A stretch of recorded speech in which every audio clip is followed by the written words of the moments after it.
I used to think memorizing hundreds of phrasal verbs would make me fluent in English. They just make me frizzy when I try to speak. It's like my brain was full, but I didn't know what to say. Maybe you feel that too. And then I changed how I learn. So these are 5 simple tips that finally helped me to learn phrasal verb more naturally. Hi, good morning. Here in my backyard. Hi, I'm R.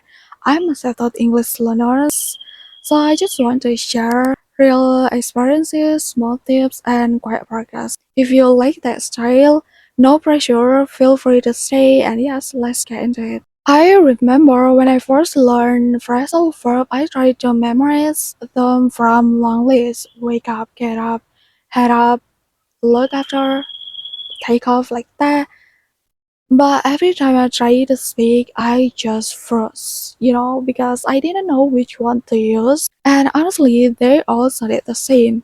It was like my brain was full, but my mouth was empty. Then I realized from psychology, your brain doesn't like isolated information.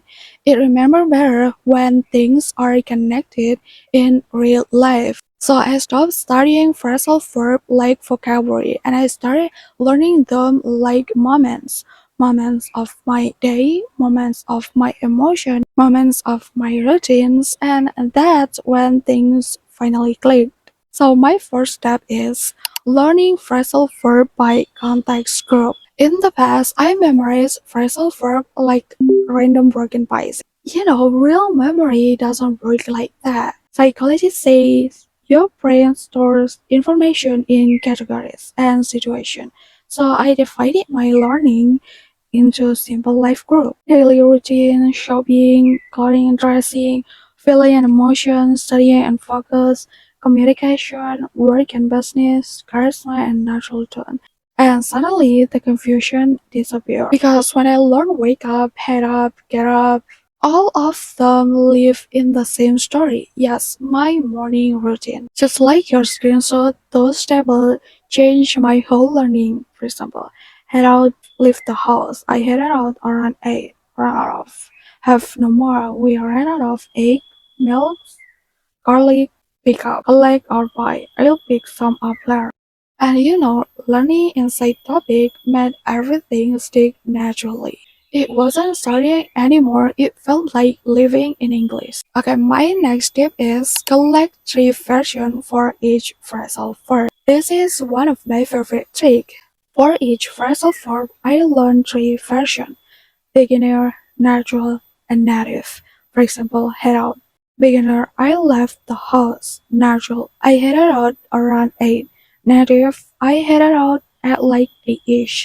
Why does this work? Because your brain learns range, flexibility, and rhythm. And you stop sounding robotic and you start sounding like a real person. There's a memory principle called variation encoding. Basically, the more variation your brain sees, the stronger the memory becomes. So every time you call this tree fashion, you are automatically called natural English. And my next tip is the same day method. And this changed everything for me. Instead of learning random words, I only learned phrasal verb I could use today.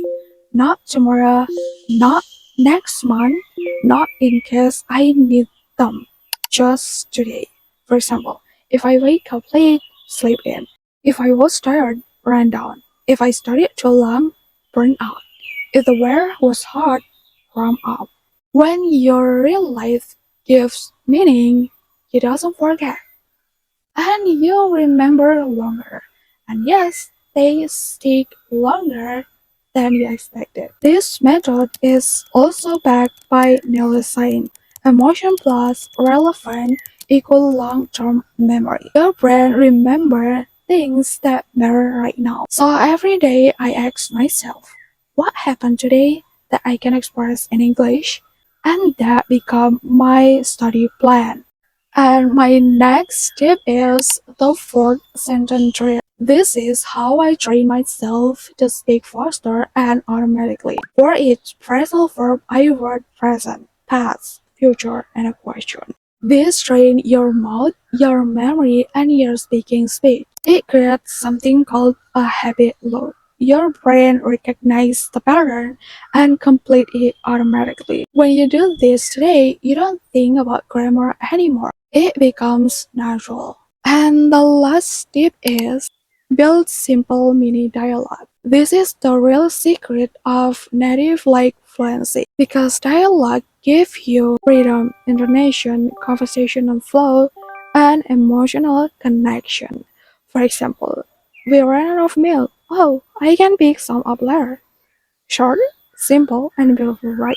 This method also matches what Paul Pimsleur discovered. Recall, not repetition, creates fluency. When you build your own dialogue, your brain recalls rhythm and structures, which is create natural speech. Yes, it's time to give you AI prompt that finally helped me build my own notebook when I learned phrasal verb. Instead of memorizing meanings, I started using a specific prompt that helped me learn phrasal verb the way people actually speak. So I made this for you. You can copy this prompt and use it in your AI chat to create your own beautiful notebook. This prompt will guide the AI to teach you not just meaning but also how it feels in real conversation. And here's the prompt. Save it, try it, and make it yours. And yes, you know that you don't need perfect English. You just need natural English that feels like you. Start small, one phrasal verb at a time, and let your English grow quietly but beautifully. And tell me in the comment one word that describes how you feel about learning them right now.